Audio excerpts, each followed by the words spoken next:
우리가 베델의 체험, 베델의 결단이라는 제목으로 오늘 창세기의 말씀 나눠보기를 원합니다. 야곱의 인생과 신앙을 지탱하는 이 두 가지 기둥이 있습니다. 그것은 다른 것이 아니라 바로 베델의 체험과 바로 브니엘의 체험입니다.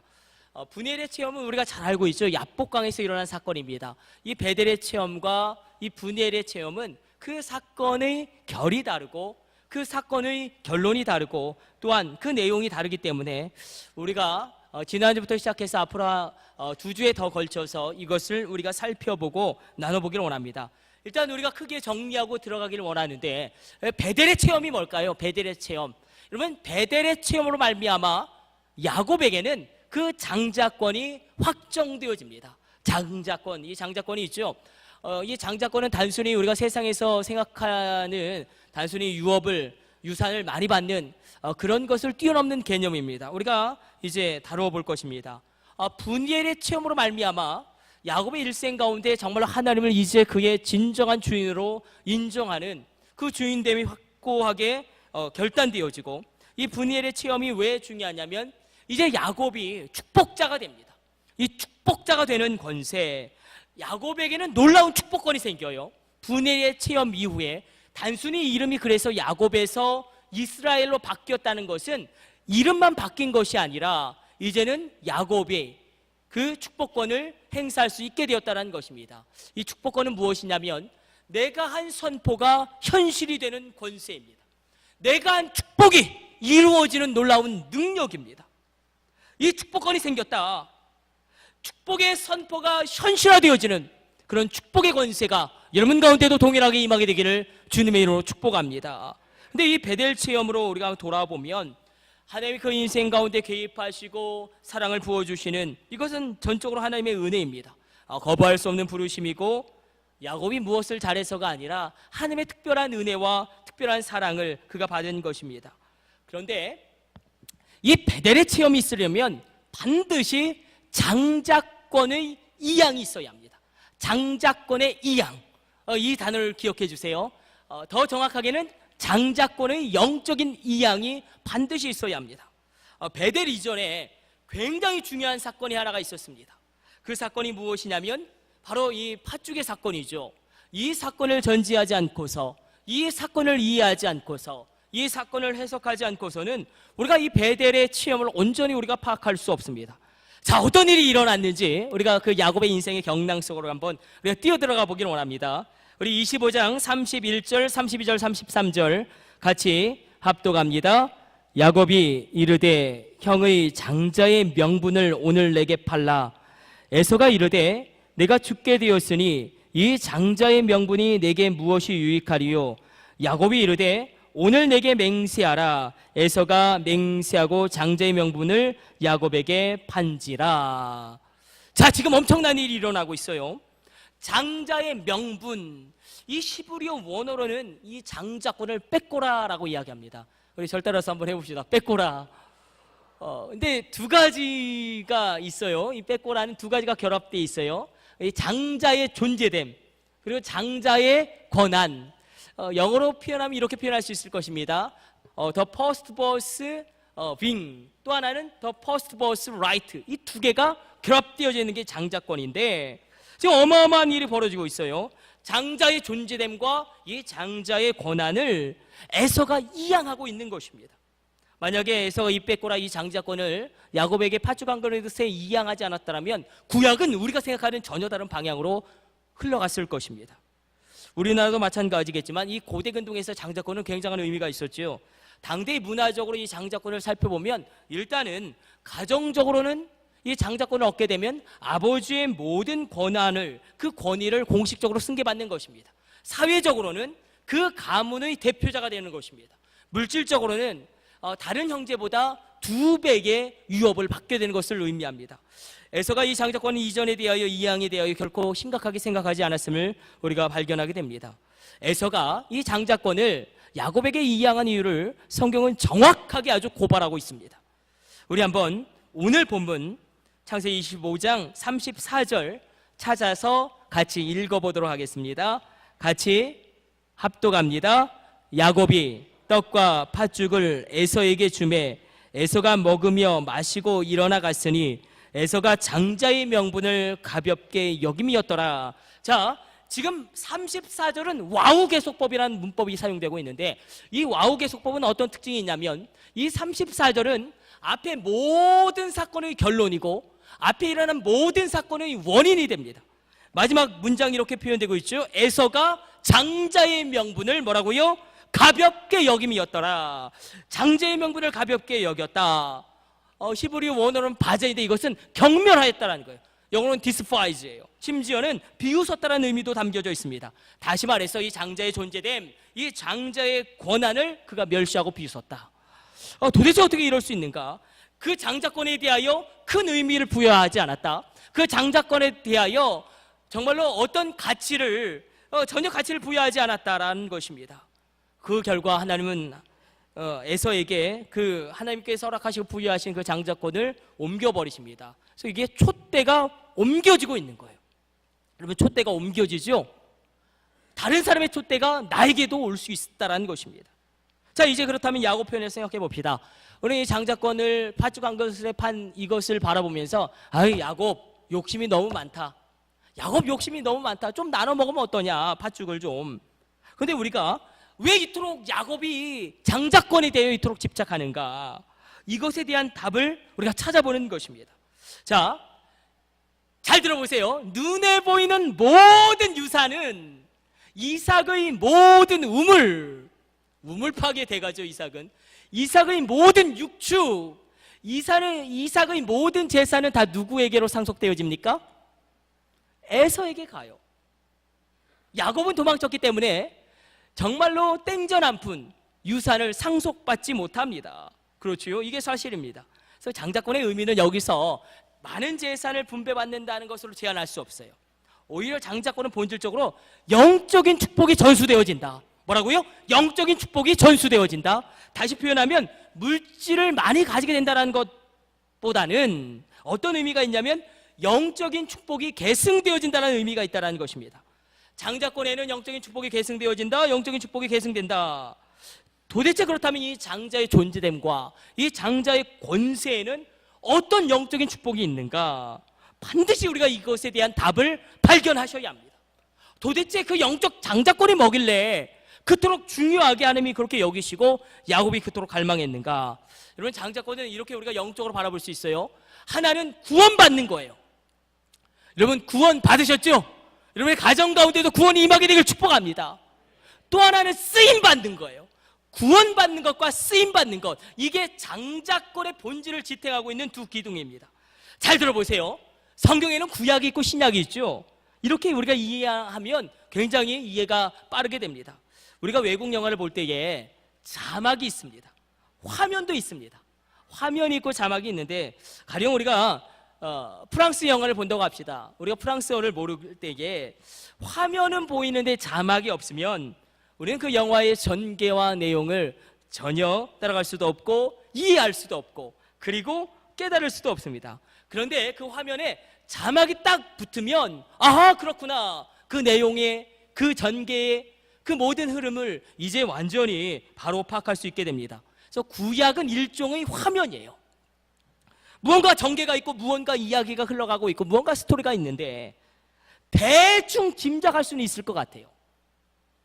근데 신약은 무엇이냐면 그 구약의 화면에 이 신약의 자막을 대입시키면 정확한 의미를 우리가 분별해낼 수 있는 것입니다.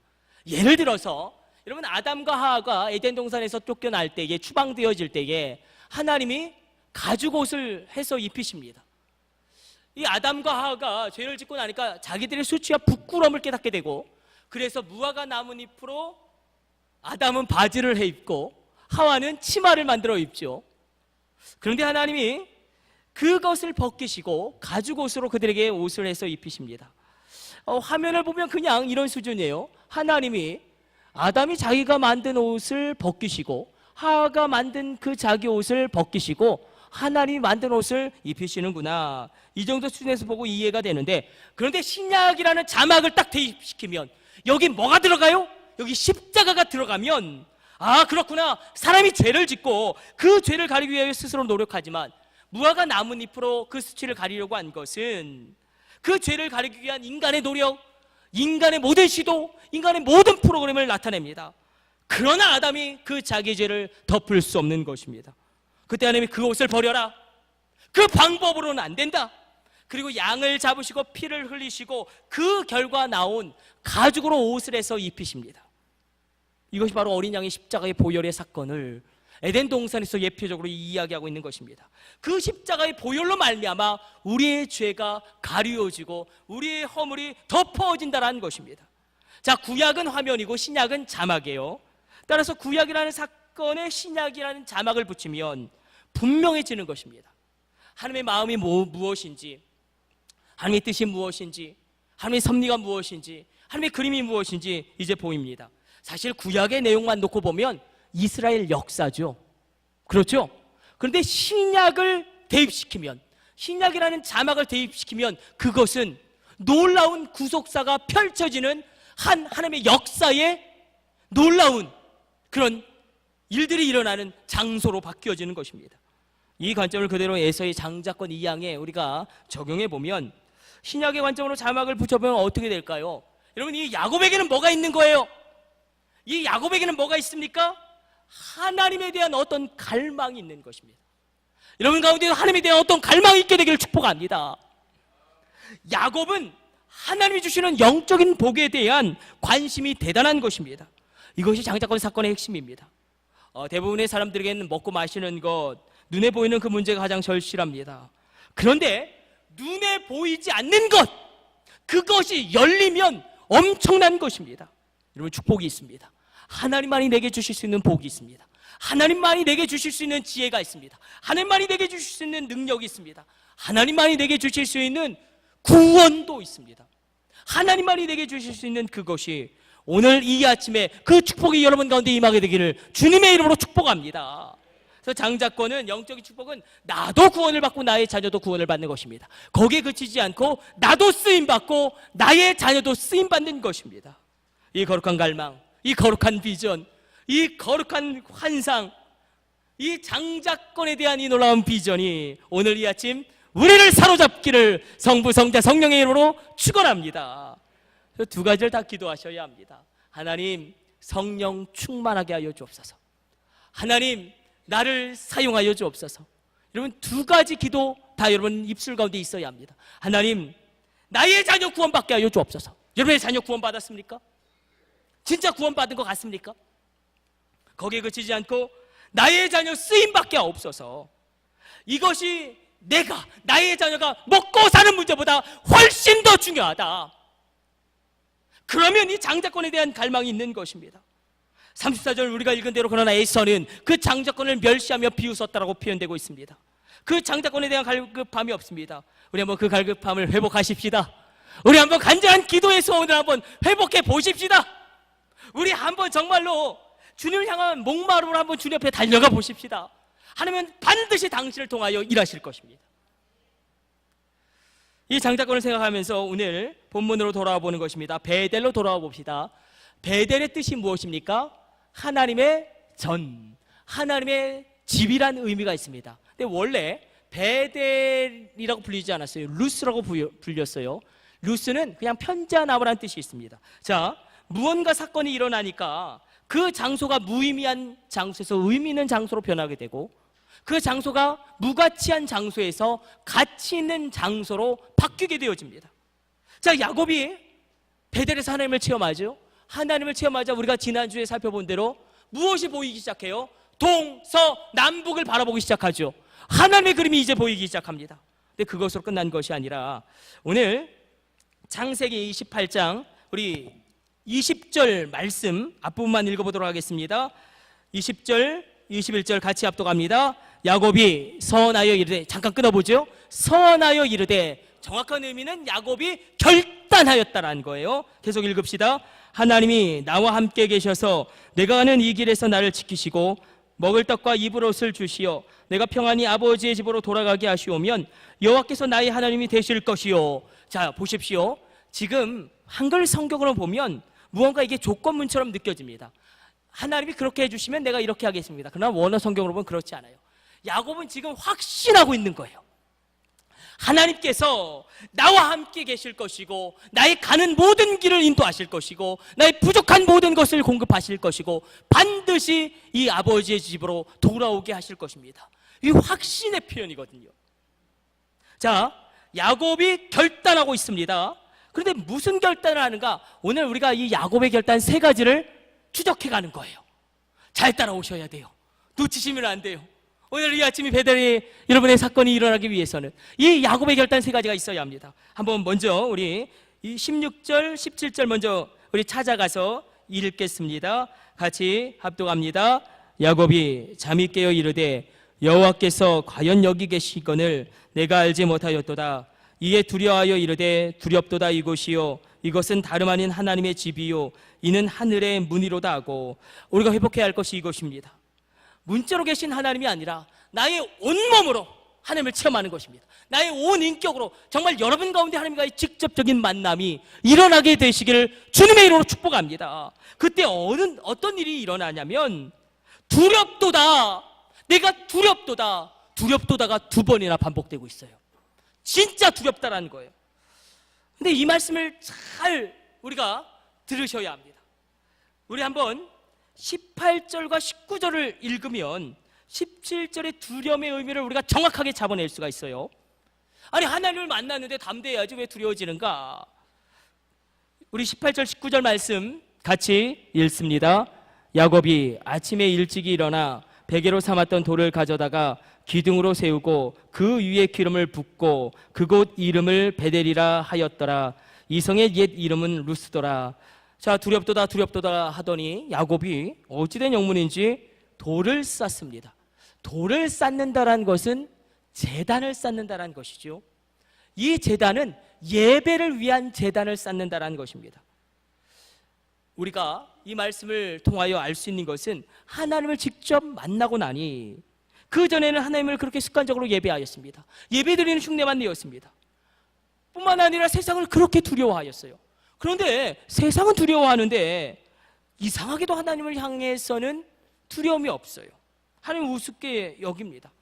의외로 예배 가운데 이런 분들 많아요. 막 이렇게 의외로 스마트폰을 문자 보낼 거 다 보내시고 인터넷 검색하시고 겉으로는 아니지만 그 속에서는 하나님에 대한 두려움이 없는 것입니다. 하나님을 우습게 여기는 것입니다. 의외로 이런 분들도 많습니다. 예배 드릴 때 입을 그냥 빡 다물고 찬양 드리는 흉내내고 입술을 열어서 그냥 개미 같은 목소리로 찬송하고 그냥 찬양하는 척하는, 또 이런 분들도 있어요. 기도할 때 그냥 고개를 푹 숙이고 주무시는 분들, 하나님을 두려워하지 않기 때문에. 왜 이게 가능하냐면 기도하고 잠자는 것이 왜 아무렇지도 않냐면 찬양을 드리는데 그냥 입술로 그냥 이렇게 하는 게 어떻게 그게 가능하냐면 하나님에 대한 두려움이 없기 때문에 그렇습니다. 또 예배 드릴 때 우리가 흔히 하죠. 막 상상의 나래를 막 펼칩니다. 이 생각 저 생각 요 생각 그 생각 막 펼쳐져요. 앞은 분명히 쳐다보고 있지만 왜 그렇습니까? 왜 이게 가능하죠? 말씀을 듣는 척하는 게 왜 가능합니까? 하나님을 두려워하지 않기 때문에, 하나님을 우습게 여기기 때문에 그렇습니다. 제가 군대에서 정말 근심이 됐던 건, 물론 어르신들 가운데는 이게 치아 때문에 껌을 씹으셔야 되는 분이 있는데, 군대에서 맨 앞에 우리 소령이신 이 집사님이 예배를 드리시는데 껌을 속으로 수백 번 그 껌 뱉으라! 그 껌 뱉으라! 속으로 수백 번 외쳤지만 전역할 때까지 그 말을 하지 못했습니다.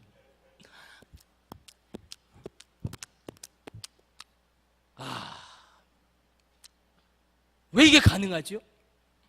하나님을 우습게 여기는 것입니다. 왜 이런 행동이 나오죠? 하나님은 살아계시다고 하는데 살아계시지 않는 것처럼 생각이 들거든요. 살아계시지 않은 것처럼 느껴지거든요. 하나님이 살아계시다고 이야기는 하지만 나는 잘 모르겠거든요. 그냥 예배할 때 이 공간에 있는 것입니다. 중심이 올라가서 예배가 드려져야 되는데 예배 시간에 자기가 하고 싶은 거 다 하는 것입니다. 왜 그럴까? 세상은 두려운데 하나님은 두렵지 않은 것입니다. 여러분, 하나님이 두려워지면 여러분 세상 앞에서 담대해질 수 있다는 것입니다. 이거 기억하셨으면 좋겠어요. 세상은 두려운데 하나님은 두렵지 않을 때에 이런 모습들이 나옵니다. 세상은 두렵고 무서운데 하나님 너무나 우스운 것입니다. 그런데 이 베델 체험에서 야곱에게 이것이 산산조각 납니다. 진짜 살아계신 하나님을 직접 만나게 되니까 세상 앞에서 담대해지는 거예요. 세상이 나를 어찌할 건데, 사람이 나를 어찌할 건데, 그리고 이 속에서 끓어오르는 무언가, 하나님이 이기게 하실 거야. 하나님이 극복하게 하실 거야. 이건 과정이야. 하나님 때문에 세상 앞에 담대해지는 것입니다. 하나님 앞에 설 때 진정으로 두려워지기 시작하죠. 그 하나님이 두려워졌다? 이게 어떤 의미가 있어요? 이제 비로소 야곱이 예배자로 세워지기 시작한 겁니다. 창세기 28장 18절에 그 두려움을 성경은 거룩한 두려움, 경외함이다라고 표현하고 있습니다. 신약은 그것을 그렇게 설명하고 있어요. 하나님을 사랑함으로 두려워하는 것입니다. 사랑하기 때문에 두려워하는 것입니다. 어떻게 스마트폰을 조작하고 문자 보내고 검색하고 어떻게 그냥 찬양을 하는데 이렇게 하고 껌을 이렇게 어떻게 그렇게 예배할까? 어떻게 그렇게 예배 드릴 수 있을까? 그런데 그렇게 예배하였을 법한 야곱이 이 베델에서 전인격적으로 하나님을 만나니 인격적인 직접적인 만남과 체험이 있으니 두렵도다. 이곳은 하나님의 전이요 하늘의 문이로다. 정령 여호와께서 여기 계시거늘 내가 알지 못하였도다. 거룩한 두려움이 없다면 우리는 진정한 예배자가 될 수 없습니다. 여러분, 정말로 내가 하나님 앞에서 막 가슴이 뜨겁게 요동치는 그런 예배 드려보고 싶지 않습니까? 내 가슴에서 막 터져나오는 하나님 나는 예배자입니다, 이 찬송 정말로 진실하게 하나님 앞에 올려드리고 싶지 않습니까? 흉내내는 예배, 습관에 찌들었던 예배가 아니라 두렵도다. 이곳이요 이곳은 하나님의 전이요 하나님의 문이로다. 여호와께서 정녕 여기 계시거늘 내가 이제는 알지 못하였도다. 여러분, 이 예배 드려보고 싶지 않으십니까? 우리 한번 바꿔보면 안 되겠습니까? 당신을 진짜 예배자로 만드는 것은 이 하나님에 대한 만남이 있어야 한다는 것입니다. 에이, 목사님 아니요, 저 예전에 하나님 만났는데요, 예전에 성령 체험했는데요. 아니요, 다시 만나셔야 돼요. 또 만나셔야 돼요. 불같은 확신을 회복하셔야 합니다. 하나님을 만나면 당신은 절대로 예배를 구경할 수 없습니다. 하나님을 만나면 절대로 이 마음이 요동치지 않게 될 것입니다. 하나님을 만나면 당신의 시선은 결단코 흔들리지 않을 것입니다. 연약한 나에게로부터 내게 힘을 주시며 내게 능력을 주시며 할 수 없는 것을 하게 하시는 그 하나님에게로 나의 시선이 고정되게 될 것입니다. 예전에는 상황을 바라보고 낙심했지만 이제는 하나님을 바라보고 그것 가운데 묵묵히 감당할 수 있는 힘을 얻게 될 줄로 믿습니다. 이게 야곱에게 있었던 베델의 결단이었어요. 주님, 예배자가 되겠습니다. 두 번째 결단이 일어납니다. 정말 야곱의 결단이 나의 결단이 되기를 소원하면서 우리 22절 말씀, 우리 상반절만 찾아서 같이 합독합니다. 22절 상반절 같이 합독합니다. 내가 기둥으로 세운 이 돌이 하나님의 집이 될 것이에요. 여기서 끊어보죠. 이 고백과 결단이 얼마나 크고 위대한지. 지금 야곱이 뭐라고 이야기합니까? 하나님, 나를 통해 교회가 세워지게 하여 주옵소서. 여러분, 이 결단 누가 할 수 있습니까? 하나님, 나를 통해 교회를 세우세요. 우리 믿음으로 그렇게 해봅시다. 하나님, 나를 통해 교회를 세우세요. 여러분, 이 결단 누가 할 수 있습니까? 장자권을 사모하는 그 사람만이 할 수 있는 줄로 믿으시길 축복합니다. 이게 두 번째 결단이었어요. 하나님, 나를 통해 교회를 세우소서. 어떤 분들을 통해서 교회는 무너져 가는데, 그러나 어떤 분들을 통해서 교회는 세워져 가더라는 것입니다. 교회를 무너뜨리는 자 되지 아니하고 교회를 세우시는 자 되시기를 주님의 이름으로 축원합니다.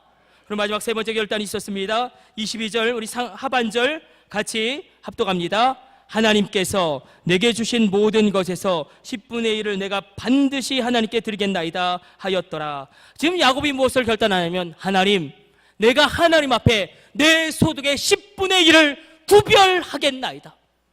여러분, 이 결단 누가 할 수 있습니까?